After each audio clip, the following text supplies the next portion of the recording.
You were trying to get into CIA. Yeah, as Vladimir Putin reminded me. I don't know how you knew that. Yeah, I applied to CIA when I was a senior in college. What did you want to do for the CIA? Operations. Yeah, it was completely different organization. Well, who knows what it was, actually? I don't know. I mean, I was operating on the basis of a lot of my father's friends served as operations officers. Some really wonderful guys, who I guess I probably shouldn't name, but who were always at our house and were just legit interesting people and smart people. But, everything changed after 9/11. You worked for CIA, so I don't need to tell you.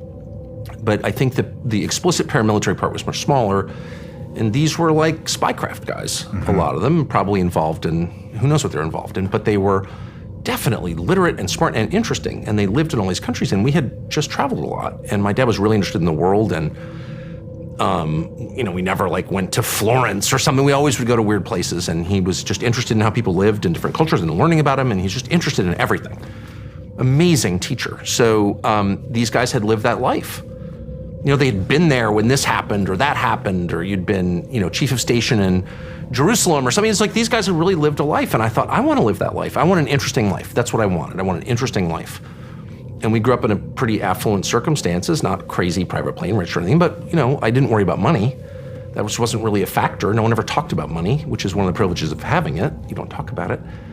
And in our culture, you don't talk about it at all under any circumstances. So I didn't really think about money at all. I was just like, I want an interesting life.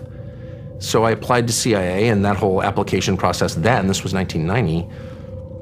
And I should just say, for the record, that I had no idea what the CIA was, actually. And so when I applied to CIA, and I've taken a lot of crap, including from Putin, oh, you're from a CIA family. Well, yeah, obviously my father worked in conjunction with CIA. I mean, that's what that is.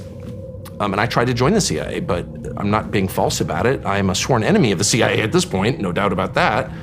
I've been the target, actually, repeatedly. So, I'm not ashamed to say any of this. I'm not some secret agent or something. And I would have been terrible as an operations officer because I'm not good at keeping secrets. I hate bureaucracy. I just wanted a life that was interesting. I wanted to see stuff.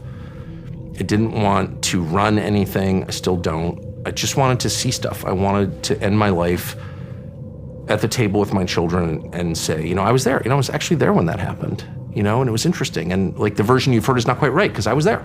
That's what I wanted out of my life. And I got it, but in another way. So I got dinged from CIA for drugs. I'll just be totally honest. I had done cocaine within the last calendar year because I was in college and I was like an idiot. There were lots of drugs and I did drugs. I wasn't a drug addict, but I did drugs.